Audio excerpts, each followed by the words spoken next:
الحمد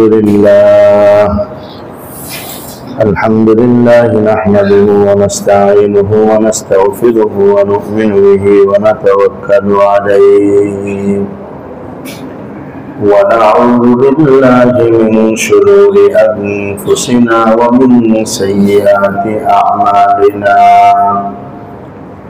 من يهده الله فلا مضل له ومن يضلله فلا هادي له ونشهد أن لا إله إلا الله وحده لا شريك له ونشهد أن سيدنا ونبينا ومولانا محمدا عبده ورسوله صلى الله تعالى عليه وعلى آله وأصحابه وبارك وسلم تسليما كثيرا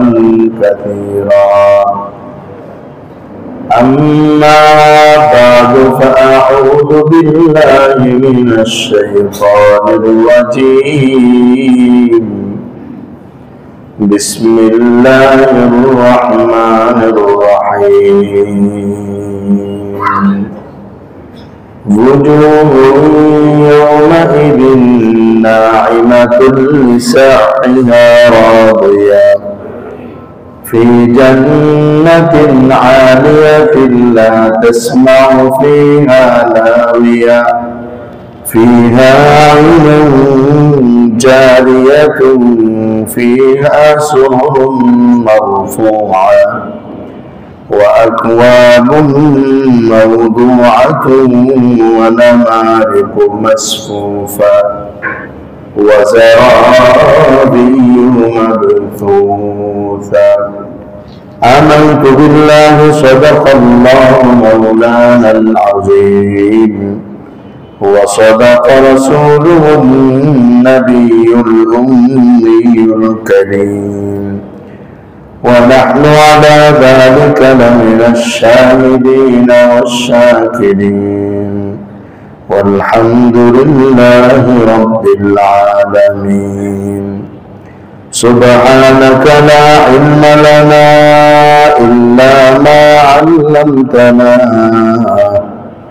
إنك أنت العليم الحكيم اللهم صل على محمد وعلى آل محمد كما صليت على إبراهيم وعلى آل إبراهيم إنك حميد مجيد اللهم بارك على محمد وعلى آل محمد كما باركت على إبراهيم وعلى آل إبراهيم إنك حميد مجيد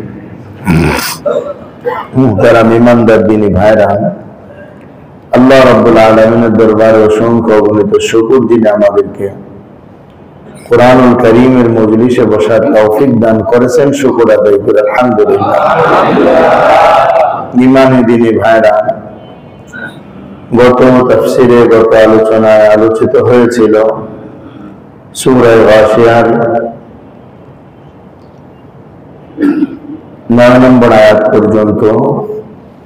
2 নম্বর আয়াত থেকে 1 নম্বর আয়াত থেকে 9 নম্বর আয়াত পর্যন্ত আলোচনা ছিল কিয়ামতের এবং কিয়ামতের পরে কাফেরদের বিভীষিকাময় পরিস্থিতি আর জাহান্নামের কিছু আযাব সংক্রান্ত আলোচনা। আজকে যে আয়াতগুলো তিলাওয়াত করা হয়েছে সূরা গাশিয়ার 8 নম্বর আয়াত থেকে 16 নম্বর আয়াত পর্যন্ত, এই আয়াতগুলোর মধ্যে আলোচনা করা হয়েছে জান্নাতীদের অবস্থা এবং তাদের নিয়ামত সম্পর্কে। কুরআনুল কারীম যখন আলোচনা করে 2 ধরনের আলোচনাই করে, জাহান্নামীদের আলোচনা সাথে সাথে জান্নাতীদের আলোচনা। জান্নাতে আল্লাহ তাআলা কি ধরনের নিয়ামত দান করবেন, কি কি জিনিস আল্লাহ দান করবেন সেটা আল্লাহ এখানে বলেছেন। যদিও জান্নাতের নিয়ামতের ব্যাপারে রাসূল পাক সাল্লাল্লাহু আলাইহি ওয়াসাল্লাম ইরশাদ করেছেন, মা লা আইনুন রাআত ওয়ালা উযুনুন সামিআত ওয়ালা খাতারা আলা কলবি বাশার। এমন নিয়ামত জান্নাতে আল্লাহ দিবেন যেটা কোনোদিন কোনো চোখ দেখেনি, কোনো কান শুনেনি, কোনো অন্তর কোনোদিন কল্পনাও করেনি। এমন এক মহান নিয়ামত আল্লাহ রেখে দিয়েছেন। সেই নিয়ামতের কিছু বর্ণনা আল্লাহ তাআলাই বান্দাদেরকে শোনাচ্ছেন, যে বান্দা বর্ণনা তো শুনবে ঠিক, কিন্তু তারপরেও চিন্তা করে মন সেখানে যাবে না, যেমনটা আল্লাহ প্রস্তুত করে রেখেছেন। আমরা যেরকম বুঝবো ওরকম বলছেন, ওরকমই থাকবে, কিন্তু অকল্পনীয় জিনিস থাকবে, অদেখা এমন জিনিস যেটা কল্পনার বাইরে। উতু বিহা মুতাশাবিহা, জান্নাতের ফলগুলো দুনিয়ার ফলের সাদৃশ্য হবে ঠিক, কিন্তু স্বাদে এবং ধরনে অনেক পরিবর্তন হবে। তো আল্লাহ তাআলা জান্নাতের মধ্যে কি নিয়ামত রেখেছেন, এই আয়াতগুলো অবতীর্ণ হওয়ার একটা প্রেক্ষাপট হিসাবে তাফসীরে নুরুল কোরআনের মধ্যে আমাদের লালবাগ শাহী মসজিদের সাবেক ইমাম খতিব মাওলানা আমিনুল ইসলাম রাহমাতুল্লাহ আলাইহি বাইহাকি শরীফ থেকে এই বর্ণনা আনেন। পূর্বের যুগের কোন নবী আল্লাহর কাছে প্রশ্ন করেছিলেন, আল্লাহ আপনার বান্দা অর্থাৎ যারা আমাদের উপর ঈমান আনে, আপনাকে ডাকে, আপনার হুকুম মানে, তারা দোয়া করে, আপনি দোয়া কবুল করেন না। তারা চায়, আপনি তাদের চাওয়া পুরা করেন না। তারা সুখ চায়, তাদের জীবনে দুঃখ আসে। তারা আমাদেরকে মানে, ওদের এত বিপদী দুনিয়ার মধ্যে। আল্লাহ তারা তখন এই আয়াতগুলো জান্নাতের নিয়ামত সংক্রান্ত আয়াত অবতীর্ণ করে ওই নবীদেরকে জানায়া দিলেন যে আজকে তো চায় কিন্তু আমি দেই না, আজকে বিপদ থেকে বাঁচতে চায় কিন্তু বিপদ তার ঘরেই যায়, আজকে শান্তি চায় কিন্তু তার মনে শান্তি কম থাকে। তবে আমার উপর বিশ্বাস এবং নবীদের উপর বিশ্বাস যারা করে, তাদের নানা ধরনের বিপদ আপদ নানা মুসিবত দুনিয়াতে লেগেই থাকে, কারণ আমি তাদের জন্য এমন এক নিয়ামত রেখে দিয়েছি। সেই নিয়ামতকে যেদিন তারা দেখবে, অবলোকন করবে, সেদিন তাদের পেছনের কোনো দুঃখ কষ্ট তাদের মনে আর থাকবে না। এই কারণে আমি আল্লাহ তাদেরকে একটু কষ্টের মধ্যে রাখি, কারণ তাদের পরে তো বিশাল এক নিয়ামত আছে, যে নিয়ামত শুরু হবে কোনোদিন শেষ হবে না, যে নিয়ামতের শুরু আছে শেষ নাই, অপরন্ত নিয়ামতে তারা খুব করবে। আর কাফেরদের তো জীবনে কোনো নিয়ামত নাই, এই জন্য তাদেরকে দুনিয়াতে কিছু দিয়ে রাখি। এরাও তো আমার হাতের বান্দা, ওরাও তো আমার হাতের সৃষ্টি করা বান্দা, সুতরাং এদেরকে যা দেওয়ার দুনিয়াতে দিয়ে দিই, পরে ফেলে তাদের কিছু নাই। এই কারণে দেখা যায় তাদের সুখ শান্তি এবং আরাম আয়েশ টাকা পয়সা যা মনে চায় দুনিয়াতে তা করে। মুমিন যা মনে চায় দুনিয়াতে মুমিন তা করে না, করতে পারেও না, আর করলে পাক্কা মুমিনও থাকে না। কারণ মুমিনের যা চাওয়ার জায়গা সেটা পরকাল, সেখানে ওয়ালাকুম ফিহা মা তাশতাহি আনফুসুকুম ওয়ালাকুম ফিহা মা তাদউন। আল্লাহ বলেন তুমি যা চাইবা সেটাই তোমাকে দেওয়া হবে, যেই দাবি করবা সেই দাবিটাই পূরণ করা হবে। তো সূরা গাশিয়ার শুরুতে আল্লাহ কাফেরদের যেরূপ কথা বলেছেন, ঠিক তদ্রূপ মুমিনদের অবস্থাও বলেছেন। যেমন 2 নম্বর আয়াতে আল্লাহ বলছেন ওয়াজুহু ইয়াউমাইযিন খাশিয়া, সেদিন কিছু চেহারা হবে ভীত বিহ্বল এবং মাথা নত করা অবস্থায় থাকবে।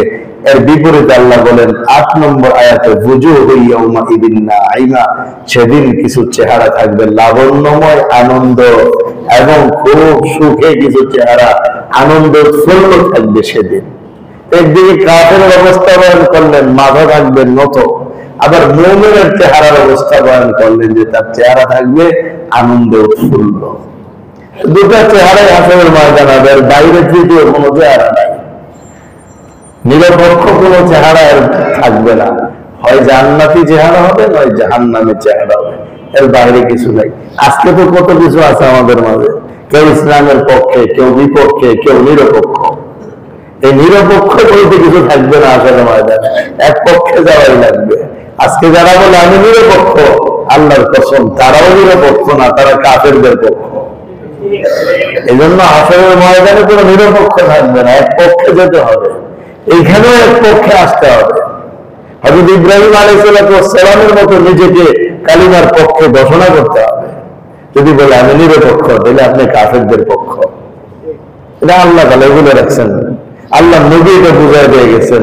কারণ মুনাফিকরা অনেক সময় নিরপেক্ষ ভাব নিত মদিনার মধ্যে, যে না আমরা নিরপেক্ষ লোক। নিরপেক্ষ লোক তো মুনাফিক পায়, তাহলে মুনাফিকের ঠিকানা জান্নাত না জাহান্নাম? তাহলে নিরপেক্ষ বলতে কিছু নাই। যে বলে আমি নিরপেক্ষ, সে আসলে কাফেরের পক্ষ। আল্লাহ আমাদের বুঝার তৌফিক দান করেন। আসলে ময়দানের চেহারা দুই ধরনেরই হবে, হয় হাস্যোজ্জ্বল চেহারা হবে, নয় একেবারে চিন্তিত অধমুধ চেহারা হবে। বুজুহু ইয়াওমাইযিন নাঈমা লিসাইহা রাদিয়া। আল্লাহ রাব্বুল আলামিন তাদের অবস্থা বর্ণনা করতে বলেন লিসাইহা রাদিয়া, তাদের চেষ্টার কারণে, তাদের চেষ্টার সফলতার কারণে তারা সেদিন থাকবে রাদিয়া, মানে সন্তুষ্ট।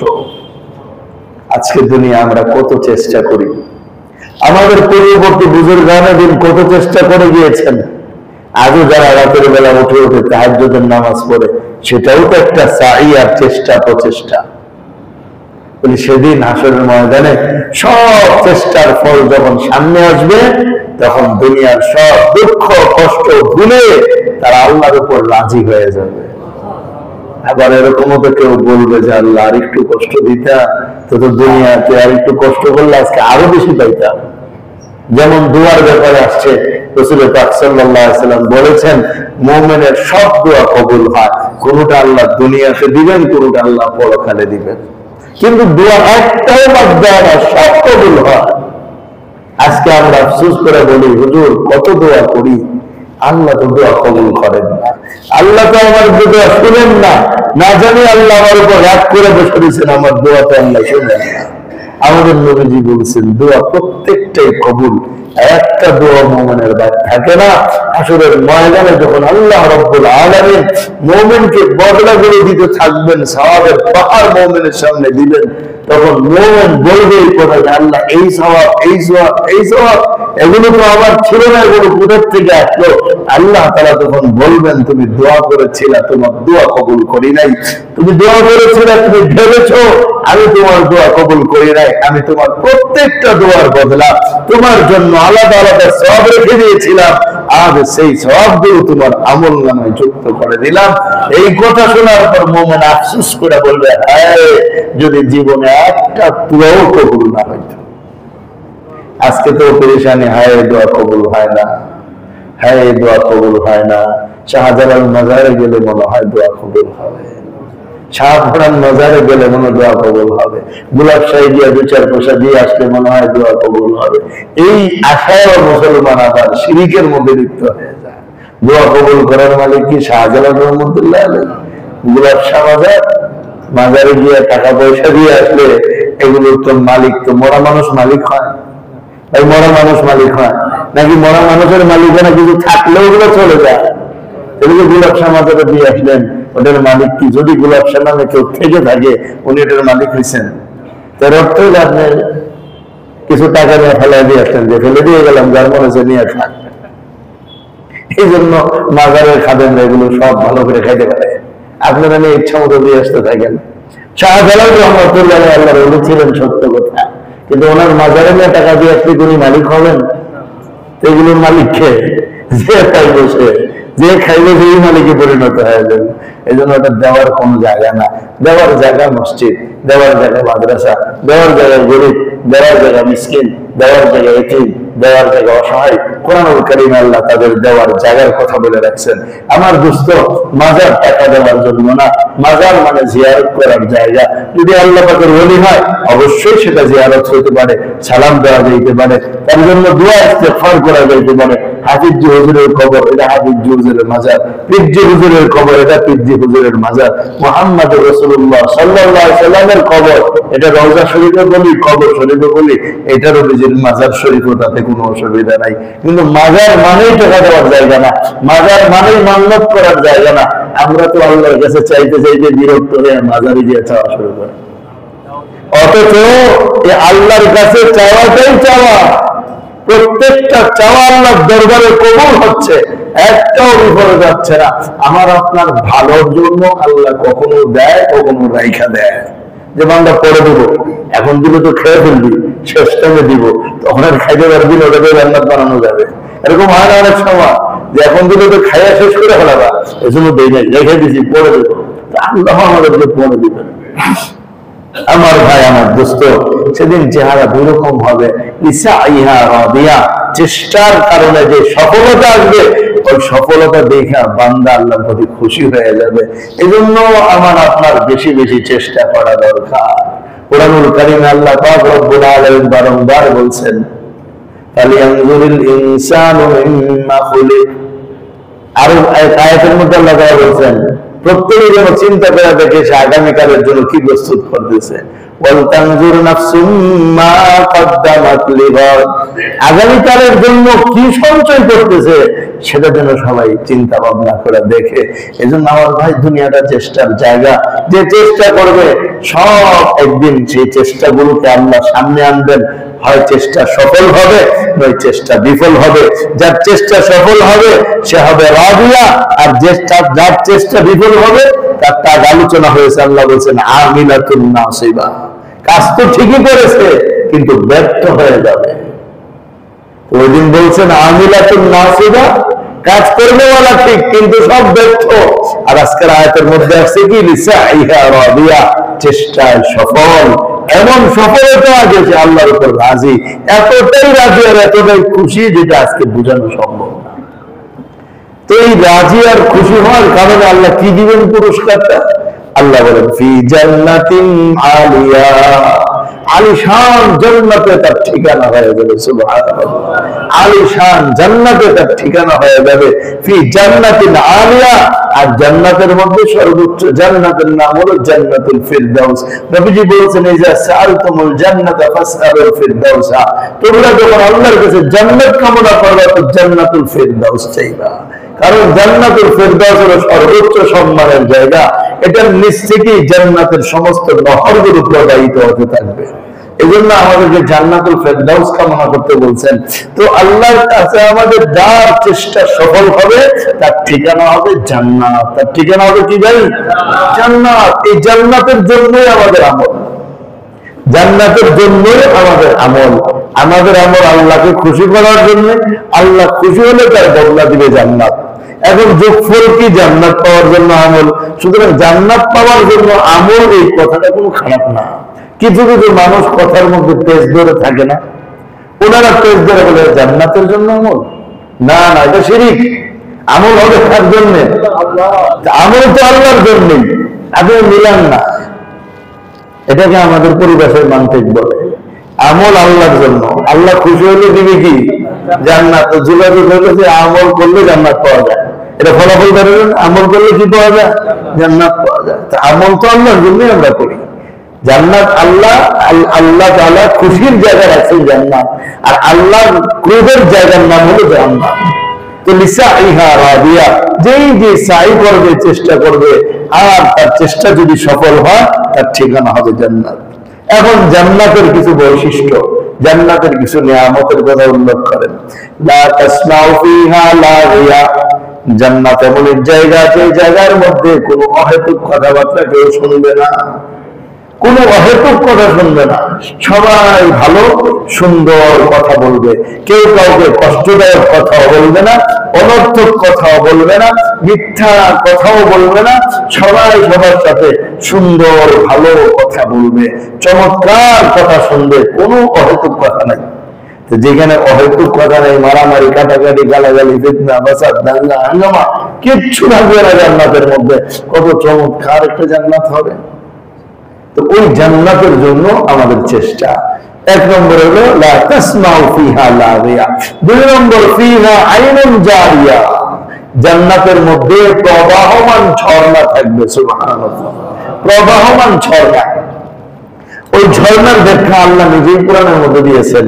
জান্নাতের ঝর্ণাগুলো কেমন হবে, জান্নাতে কি কি ঝর্ণা থাকবে, সূরা মুহাম্মাদের শেষে আল্লাহ রাব্বুল আলামিন ইরশাদ করেন, মাযালুল জান্নাতিল্লাতী বুইদাল মুত্তাকুন ফিহা আনহারুম মিন মাইন গায়রি আসিন ওয়া আনহারুম মিন লাবানিন লাম ইয়াতাগায়্যার তা'মুহু ওয়া আনহারুম মিন খামরিন লাযযাতিন লিশ-শারিবিন ওয়া আনহারুম মিন আসালিন মুসাফফা ولهم فيها من كل الثمرات ومغفرة من ربهم كمن هو خالد في النار وسقوا ماء حميما فقطع أمعاءهم سورة محمد آيات নম্বর 15 আল্লাহ তাআলা ইরশাদ করেন, মুত্তাকিদের জন্য যে জান্নাতের ওয়াদা করা হয়েছে ওই জান্নাতের বিবরণ হচ্ছে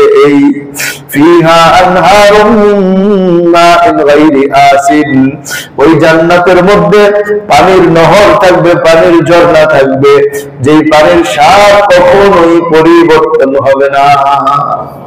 দুনিয়ায় পানি আছে কিন্তু পানির স্বাদ পরিবর্তন হয় না। জলের মধ্যে 1 সপ্তাহ পানি রাখলে ওই পানির স্বাদ পরিবর্তন হয়ে যায়। সকালবেলার পানি বিকাল বেলাও স্বাদের পরিবর্তন ঘটে। তাজা পানির যে একটা স্বাদ ওই রেখে দিলে আধা ঘন্টা পরে সেটা থাকে না। পুকুরের পানির এক রকমের পরিবর্তন, নদীর পানিতে আবার অনেক সময় পরিবর্তন হয়, আর আমাদের বুড়িগঙ্গা তো সারা বছরই পরিবর্তন। তো পরিবর্তনের কোনো অভাব নাই দুনিয়ার পানির মধ্যে। আল্লাহ বলতেছেন জান্নাতের পানি গায়রি আসিন, কখনোই পরিবর্তন হবে না, যে স্বাদ থাকবে ওইটাই থাকবে। আর পানি যে একটা মিষ্টি, আমরা দুনিয়াতে জানি মিষ্টি পানি, সাধারণত নদীর পানি মিষ্টি পানি হয়, কিন্তু সব নদীর পানি ওরকম মিষ্টি হয় না। কোনো কোনো নদীর পানি খুব মিষ্টি হয়, যেটা অন্য অন্য দেশেও থাকতে পারে, আর সাগরের পানি সবসময় লবণাক্ত হয়ে থাকে।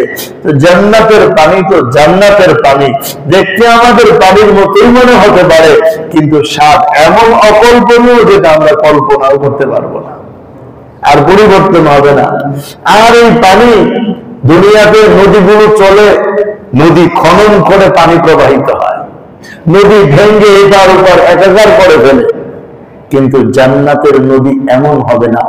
জান্নাতের নদী যেরকম রাস্তা মাটির উপর দিয়ে রাস্তা চলতেছে, জান্নাতের নদীও মাটির উপর দিয়ে চলতে থাকবো। এখন সেটা কেমন হবে সেটা আল্লাহ তাআলাই বলতে পারেন, যে নদী মাটির উপর দিয়ে চলতে থাকবো, এটাও জান্নাতের নদী আর জান্নাতের নহর। 2008 সালে মাওলানা তারিক জামিল সাহেব লালবাগ শাহী মসজিদে আসছিলেন, তখন আমি মিশকাত জামাতে পড়ি, তখন একটা বয়ান করছিলেন, ওইটা আমার বই হিসেবে লিখছিলাম, ওটাই মনে হয় আমার জীবনের প্রথম বই হবে। ওটার নাম হলো দিনী দাওয়াতু আল্লাহর মদদ। তো ওদের মধ্যে হুজুরের বয়ান ছিল, উনি বলতেছিলেন জান্নাতের মধ্যে যখন মানুষ যাবে তো জান্নাতীরা বলবে যে আল্লাহ আমরা এখন ঘুরতে যাব।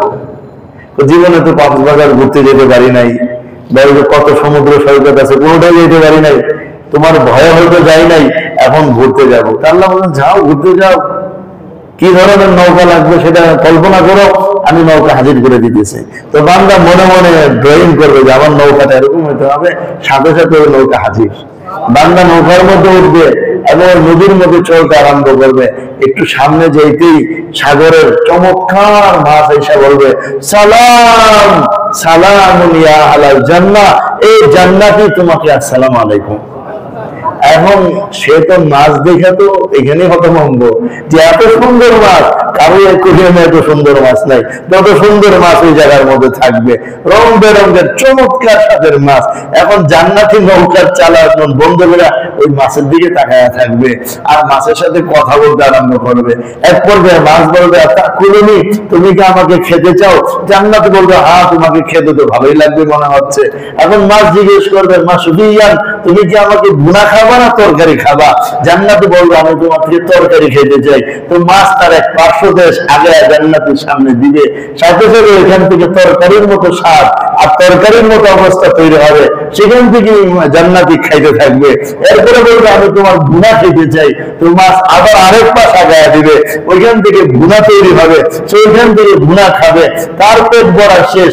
এবার মাছ আগের মতো আকৃতি হয়ে বলবে সালাম ইয়া আহলাল জান্নাহ, আমি যাই। এক আজীব জগৎ আল্লাহ আমাদের জন্য রেখে দিয়েছে। ফিহা আনহারুম মিন মাইন গায়রি আসিন। কোন জায়গায় যখন মাছ বেশি থাকে পানির রং পরিবর্তন হয়ে যায়, কিন্তু দোস্ত জান্নাতের পানির রং পরিবর্তন হবে না, স্বাদের পরিবর্তন হবে না, মাছ তো থাকবে ঠিকই, মাছ থেকে কোনো ময়লাও বের হবে না। এক আজীব জগৎ আমাদের সামনে রয়ে গেছে, যেটা পর্দার আড়ালে ঠেকে রাখছেন। রহমান দেখান নাই, কিন্তু বলে দিয়েছেন যে বিশ্বাস করো আমার কথা, কয়েকটা দিন ধৈর্য ধারণ করা ইবাদতে আত্মনিমগ্ন হয়ে যাও, তোমার জন্য যখন পর্দা সরে যাবে তখন দেখবা, তো তখন রাজি হয়ে যাবা, খুশি হয়ে যাবা। ফিহা আনহারুম মিন মাইন গায়রি আসিন ওয়া আনহারুম মিন লাবানিন লাম ইয়াতাগায়্যার তা'মুহু। 2 নম্বরে আল্লাহ তাআলা জান্নাতের মধ্যে প্রবাহিত ঝর্ণা যে রাখবেন, তার 2 নম্বরের প্রবাহিত ঝর্ণা হবে একেবারে পিওর খাঁটি দুধের ঝর্ণা। পিওর খাঁটি দুধের ঝর্ণা। এখন তো 100 টাকার 120 টাকা কেজি কিনা খাওয়া লাগে, তখন আর কিনা খাওয়া লাগবে না, যার যতটুকু মনে চায় খেতে পারবো। আর এই দুধ কোন গবাদি পশুর উলান থেকে নির্গত না। লাম ইয়াখরুজ মিনাল মাশিয়া, লাম ইয়াখরুজ মিন দুরুহিল মাশিয়া। আল্লাহ নবীর হাদিস যে এই দুধ কোন গবাদি পশুর উলান থেকে নির্গত না, এটা কুদরতের তৈরি, আল্লাহর হুকুমের তৈরি এক বিশাল দুধের নহর। এই দুধের নহর এইভাবে প্রবাহিত হইতে থাকবে, আর যার যত মনে চায় খাইতে থাকবে। কি স্বাদ হবে, কি রং হবে, কি যে মজা হবে, সেটা আমরা কোনোদিন কল্পনা করেও বুঝতে পারবো না। পরবর্তী শব্দে আল্লাহ তাআলা ইরশাদ করেন, ওয়া নাহারুম মিন খামরিল লাযযাতিল লিশশারিবিন। আর জান্নাতের মধ্যে আল্লাহ তাআলা শরাবের নহর রাখবেন। খামরের শাব্দিক অর্থ মদ, শরাব, সুরা, এই জাতীয় পানি আল্লাহ তাআলা রাখবেন, যে শরাবকে আল্লাহ তাআলা মুমিনদের জন্য দুনিয়াতে হারাম করে দিয়েছেন। ওই শরাব, এটা নামের খমর হতে পারে, নাম এখানে খমরুল মানে শরাব, মদ, তা আল্লাহ এটাই ব্যবহার করছেন, খমরুল মদ। কিন্তু জান্নাতের শরাব আর মদ দুনিয়ার শরাব আর মদের মতো তো কখনোই না। দুনিয়াটা তো পচা বাদ দিয়ে বানা, বিভিন্ন ধরনের ফল পচা তারপরে তৈরি করে, যার মধ্যে একদিকে দুর্গন্ধ, খেলে মস্তিষ্ক হয়ে যায় বিকৃতি। কিন্তু জান্নাতের শরাবের ব্যাপারে আল্লাহ তাআলা বলেন, লাযযাতুল লিশশারিবিন, পানকারীদের জন্য সুস্বাদু, সুপেয়, মজাদার হতে থাকবে। যে শরাব পান করার পরে কারো মস্তিষ্কে বিকৃতি আসবে না, বরং মস্তিষ্কের মধ্যে আরো মজা আসবে, আরো উন্নত মানের স্বাদ আসবে। আজ দুনিয়ার মানুষে হারাম আর গন্ধা নাপাক জিনিসটা খাওয়ার পর নিজের মধ্যে কিছু একটা অনুভব করতে চায়, কিন্তু বেশি মাত্রা সেবনের ফলে নিজেরাই রাস্তার মধ্যে চিত হয়ে পড়ে থাকে, জায়গার মধ্যে পড়ে থাকে। আল্লাহ তাআলা নাপাক গান্ধার কোনো কিছু খাওয়াবেন না, বান্দার জন্য নিজের শ্রেষ্ঠ জিনিস তৈরি করবেন, যেটা কোনো মানুষের নিংড়ানো রস থেকে হবে না, যেটা স্বয়ং রহমানের হুকুমের তৈরি হবে। ওয়ানহারুম মিন খামরিল লাযযাতিল লিশশারিবিন ওয়ানহারুম মিন নাসালিম মুসাফফা। আর কি হবে? আরেকটা নহর প্রবাহিত হবে, সেটা হচ্ছে নির্মল, স্বচ্ছ, পরিশোধনকৃত মধুর নহর। এমন ভেজাল মধু ছাড়া আমাদের কিছু নাই মনে হয়। কেউ খাঁটি করলে আমরা বিশ্বাস করতে পারি না, আমরা মনে করি সব ভেজাল। তো যাই হোক, ভেজাল হোক আর খাঁটি হোক, খাইলে মধুর লাভ আছে। এই জন্য সবার মধু খাওয়া দরকার, কম হোক আর বেশি হোক, ঠান্ডার জন্য বড় উপকারী। বাচ্চাদেরকে মধু অল্প হলেও শুরু থেকে খাওয়ানো দরকার।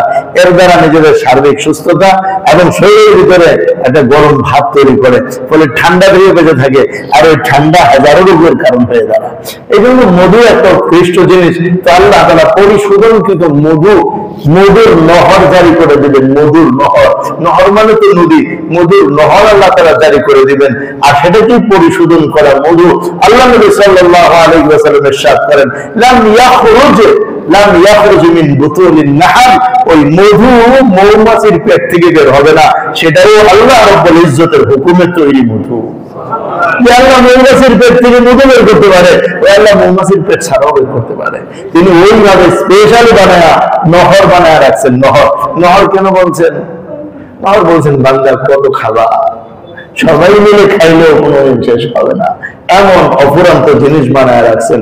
এক হাদিসের মধ্যে, তিরমিজি শরীফের এক হাদিসের মধ্যে হুজুর আকরাম সাল্লাল্লাহু আলাইহি সাল্লাম বলেন, এই চারটা নহর তো বড় বড় ভাবে প্রবাহিত হবে, আর এই চার নহর থেকে আরো হাজারো লাখো লাখো নহর প্রবাহিত হবে। অলিতে গলিতে দুধের নহর, মধুর নহর, পাইপে পাইপে যেরকম লাগানো থাকে বড় বড় বিল্ডিং আর টাওয়ার গুলোতে, এরকম ভাবে আমাদের জন্য আল্লাহ তাআলা জান্নাতের মধ্যে অলিতে গলিতে চারটা করে নহর প্রবাহিত করতে থাকবেন। যখন যার যেটা খেতে মনে চায় খেতে পারবে, এতে আর কারো জন্য কোনো বাধা থাকবে না। আমার দোস্ত, ওই আজিব নহরের কথা সূরা মুহাম্মদের 15 নম্বর আয়াত আল্লাহ বলছেন। আর এখানে কি বলছেন? এখানে বলছেন ফিহা আইনুন জারিয়া, সেই তথা জান্নাতের মধ্যে নহর প্রবাহিত হতে থাকবে। ফিহা সুরুরুম মারফুআ, এবং উঁচু উঁচু বিছানা বিছানো থাকবে, উঁচু উঁচু বিছানা। সুরুর মানে হলো খাট, মারফুআ মানে উঁচু উঁচু। তাহলে জান্নাতের মধ্যে উঁচু উঁচু খাট থাকবে, বিছানা বিছানো থাকবে, রেস্ট নেওয়ার জন্য, আরাম করার জন্য, শয়ন করার জন্য বিছানা দেওয়া থাকবে। প্রশ্ন হইতে পারে, বিছানা দিলে বালিশ লাগবে না? তো আল্লাহ পরে আগে বলতেছেন, ওয়ানামারিকু মাসফুফা, বালিশও দিয়ে দেব, সারি সারি বালিশ দিয়ে দেব। বলে বিছানায় যাওয়ার জন্য, ঘরে যাওয়ার জন্য তো লাল গালিচার সংবর্ধনা দরকার। আল্লাহ বলতেছেন ওয়াজারা বিজ্ঞ মাবসুসা, লাল গালিচার সংবর্ধনাও দেওয়া হবে। তো ঘরের মধ্যেই এমন জায়গা থাকবে যার মধ্যে সকল প্রকার আসবাবপত্র থাকবে, এমনকি পানি পান করার জন্য গ্লাসটা পর্যন্ত আমরা যে সহজ জায়গায় রাখি, তো আমাদের ওইভাবে পানি পান করার গ্লাসটা পর্যন্ত আল্লাহ তাআলা যথা জায়গায় রাখবেন। ইরশাদ করেন আকওয়াবুম মাওদুআ, এবং পান পাত্রগুলো যথাস্থানে রাখা থাকবে। এমন ভাবে আল্লাহ জান্নাতকে সাজায় রাখবেন যে বান্দার জন্য কোনো জায়গায় কোনো কমতি হবে না। তাফসীরের কিতাবে লেখে যে বিছানাগুলো উঁচু উঁচু বিছানা, তো ওঠার জন্য তো ময়ের দরকার হবে, মই আর সিঁড়ি। বলে না, এই যুগে যখন আমরা দেখতে পাই হাসপাতালের মধ্যে, ডেন্টালে গেছেন না আপনারা, ডেন্টালের যে চেয়ারটা উঠানো তৈরি থাকে না, হাসপাতালের যে বিছানার খাট আছে ওটা উঁচানো হতে থাকে। বলে আল্লাহর জান্নাতের ওই খাটগুলো এমন উঁচানো হবে, আপনি উঠান নিয়ে কাছে যাবেন, নেচা হয়ে যাবে, আপনি উঠবেন, আপনাকে নিয়ে আবার উঁচা হয়। সেদিন ডেন্টালে গেলাম, দেখলাম যে ওনার এখানে হাতটা বাতির কাছে নিলে বাতি বন্ধ হয়ে যায়, আবার হাত বাতির কাছে নিলে বাতি জ্বলে যায়। দুনিয়ার মানুষ যদি এত আপডেট হয়ে যায়, রবের কাছে কত আপডেট পদ্ধতি রয়ে গেছে। যে জন্য জান্নাতি কাছে যাবে, খাট নেচা হয়ে যাবে, জান্নাতি খাটের মধ্যে উঠবে, খাট আবার উঁচা হয়ে যাবে, আবার নামতে মন চাবে তো আবার নেচা হয়ে যাবে। মানে কোনো সুইচ অন করা লাগবে না, শুধু মনে মনে ভাববে আর জান্নাতের মধ্যে সেটাই ভাসতে থাকবে। কি এক আজীব নিয়ামত আল্লাহ তাআলা আমার আপনার জন্য রেখে দিয়েছেন। এই জন্য আল্লাহ বলছেন ফালিয়ানজুরুল ইনসান, প্রত্যেক মানুষ যেন চিন্তা করে, ওয়াল তানজুর নাফসুম মা কদ্দামাত লিগাদ, মানুষ আগামীকালের জন্য কি করতেছে এটা যেন সে ভাবে। এই জান্নাতের উপরন্ত নিয়ামত লাভ করার জন্য সে কি করতেছে এটা যেন সে ভাবে। এই জন্য আমার দোস্ত, আমার ভাই, আমাদের প্রত্যেককেই সেই ভাবনায় ভাবা দরকার, সেই চিন্তায় চিন্তিত হওয়া দরকার, যেন আমাদের এই নিয়ামত আমাদের হাতছাড়া না হয়ে যায়। এই নিয়ামত হাতছাড়া হয়ে যাবে কিভাবে? আল্লাহর অবাধ্য হয়ে গেলে, আল্লাহর নাফরমান হয়ে গেলে, আল্লাহর হুকুমের লঙ্ঘন করলে, আল্লাহর হুকুমের বাইরে চলে গেলে এই নিয়ামত হাতছাড়া হয়ে যাবে। এর বিপরীত কি কষ্টের জায়গা আসছে সেটা আল্লাহ আগেই বলে রাখছিলেন। এই জন্য জাহান্নামের বিষয় থেকে আল্লাহ আমাদের হেফাজত করেন, জান্নাতি আমলগুলো করে জান্নাত লাভ করার তৌফিক দান করেন। ওয়া আখিরু দাওয়ানা আলহামদুলিল্লাহি রাব্বিল আলামিন। আগামীকাল যেহেতু আগামী শুক্রবার যেহেতু হুজুর আসবেন, এই জন্য আমি আগামী শুক্রবার হয়তো থাকবো না, ইনশাআল্লাহ আবার সামনের শুক্রবার গুলোতে আলোচনা হবে। আমাদের এক ভাই ডাক্তার নাবিলা নামে এক বোন উচ্চ শিক্ষার জন্য, শিফার জন্য দেশের বাইরে যাবেন, আমরা তার সফলতার জন্য দোয়া করি, আল্লাহ তাআলা তাকে সফল করে দেন। অল্প সময় জিকির করি, লা ইলাহা ইল্লাল্লাহ, লা ইলাহা ইল্লাল্লাহ, লা ইলাহা ইল্লাল্লাহ, লা ইলাহা ইল্লাল্লাহ, লা ইলাহা ইল্লাল্লাহ, লা ইলাহা ইল্লাল্লাহ, লা ইলাহা ইল্লাল্লাহ, লা ইলাহা ইল্লাল্লাহ, লা